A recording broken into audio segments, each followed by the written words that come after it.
নমস্কাৰ। আজি আমি দশম শ্ৰেণীৰ অধ্যায় ৭ নিয়ন্ত্ৰণ আৰু সমন্বয়ৰ পাঠভিত্তিক প্ৰশ্নোত্তৰবোৰ আলোচনা কৰিম। তো পাঠভিত্তিক প্ৰশ্নাৱলী ১ৰ প্ৰথম প্ৰশ্নটো আছে প্ৰতিক্ৰিয়া আৰু খোজ কঢ়াৰ মাজত পাৰ্থক্য কি?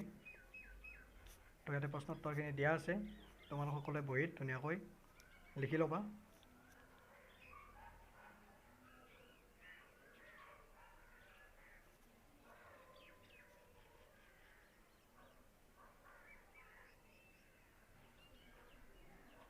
দুই নম্বৰ প্ৰশ্নটো আছে দুটা নিউৰনৰ মাজৰ সংযোগী পথ চাইনেপছত কি ঘটে?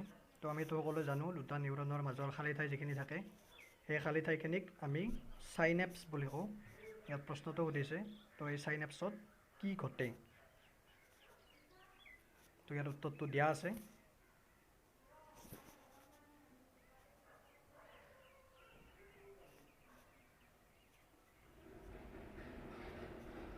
তিনি নম্বৰ প্ৰশ্ন মগজুৰ কোন অংশই দেহ লৰচৰ আৰু সমতা ৰক্ষা কৰাত সহায় কৰে বা অংশগ্ৰহণ কৰে? তো এইটো উত্তৰটো হ'ব মগজুৰ নিম্নভাগৰ চেৰিবেলাম অংশই। তাৰপিছত ৪ নম্বৰ প্ৰশ্ন আমি ধূপকাঠিৰ গোন্ধ কেনেকৈ লওঁ? আমি যিকোনো সুগন্ধিযুক্ত বস্তু এটা গোন্ধ পাওঁ, ইয়াত ধূপকাঠিৰ কথাটো কৈছে। তো ধূপকাঠিৰ গোন্ধটো আমি কেনেকৈ পাওঁ ইয়াৰ উত্তৰটো দিয়া আছে। তাৰপিছৰ প্ৰশ্নটো আছে প্ৰতিক্ৰিয়াত মগজুৰ ভূমিকা কি? প্ৰতিক্ৰিয়াৰ বিষয়ে আমি পঢ়ি আহিলোঁ, আমি পাৰ্থক্য পাইছিলোঁ। তো ইয়াত মগজুৰ ভূমিকা কি সুধিছে, প্ৰতিক্ৰিয়াত মগজুৰ ভূমিকা কি? তো উত্তৰটো দিয়া আছে। তাৰপিছত পাঠভিত্তিক প্ৰশ্নাৱলী ২ আছে উদ্ভিদৰ সঞ্জীৱনী পদাৰ্থবিলাক কি কি? তো এইটো প্ৰশ্ন আমি আগতেও পাইছিলোঁ। উদ্ভিদৰ সঞ্জীৱনী পদাৰ্থ ৪বিধ: অক্সিন, জিবাৰেলিন, চাইটোকাইনিন আৰু এপচাইচিক এচিড।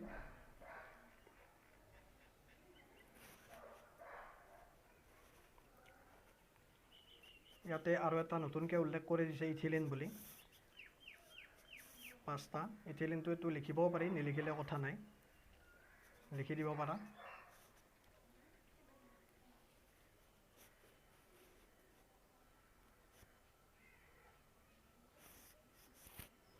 তাৰপিছত নীলাজী বনৰ পাতৰ চলন পৰিঘটনাটো কুমলীয়া কাণ্ডৰ আগত পোহৰৰ দিশত গতি কৰা পৰিঘাতৰ পাৰ্থক্য কি আছে? তো পাৰ্থক্যটো দিয়া আছে। ৩ নম্বৰ প্ৰশ্ন উদ্ভিদৰ বৃদ্ধিত অৰিহণা যোগোৱা সঞ্জীৱনী পদাৰ্থৰ উদাহৰণ দিয়া। এইটো অক্সিন হ'ব।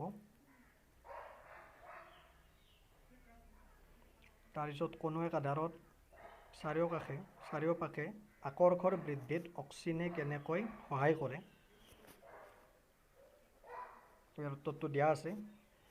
উদ্ভিদৰ আকৰ্ষ আমাৰ যিবিলাক লতাজাতীয় উদ্ভিদ থাকে সেইবিলাক যিবিলাকে পকাই ধৰে সেই আকৰ্ষডাল কেনেদৰে বৃদ্ধি পায় বা আকৰ্ষৰ বৃদ্ধিত অক্সিনে কেনেদৰে সহায় কৰে, এইটো উত্তৰটো দিয়া আছে ইয়াতে। তাৰপিছত জলানুবেগীৰ পৰীক্ষামূলক আৰ্হি এটা প্ৰস্তুত কৰা দিছে। এইটো প্ৰশ্ন 2018 চনত আহিছিলে মেট্ৰিক পৰীক্ষাত। তো এইটো পৰীক্ষাটো দিয়া আছে।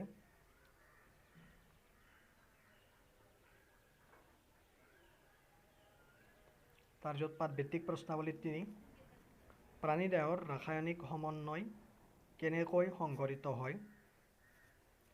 প্ৰাণীদেহৰ ৰাসায়নিক সমন্বয়বিলাক কেনেকৈ সংঘটিত হয় এইটো প্ৰশ্ন সুধিছে। তো এইটো উত্তৰটো দিয়া আছে।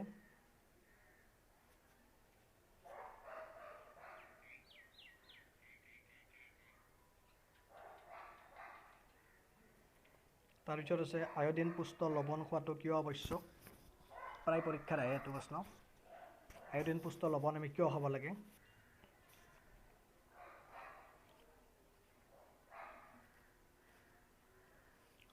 তিনি নম্বৰ প্ৰশ্নত আছে আমাৰ দেহৰ তেজত এড্ৰিনেলিনৰ নিঃসৰণ ঘটিলে দেহত কেনে প্ৰতিক্ৰিয়া হয়? এড্ৰিনেলিন এটা আকস্মিক হৰমন।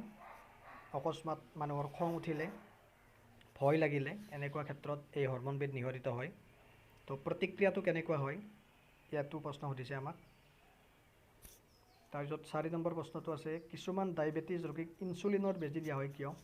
তো ডায়েবেটিছ ৰোগীবিলাকৰ ইনচুলিন বেজী দিয়া হয়।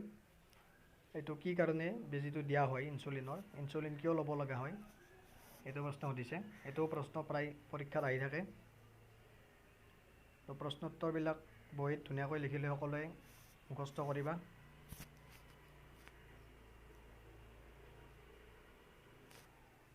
এইখিনি আছিল আমাৰ আজিৰ পাঠভিত্তিক প্ৰশ্নাৱলী। যদি ভিডিঅ'টিৰ পৰা উপকৃত হ'লা তেতিয়াহ'লে নিশ্চয় লাইক, শ্বেয়াৰ আৰু চেনেলটো ছাবস্ক্ৰাইব কৰিবলৈ নাপাহৰিবা।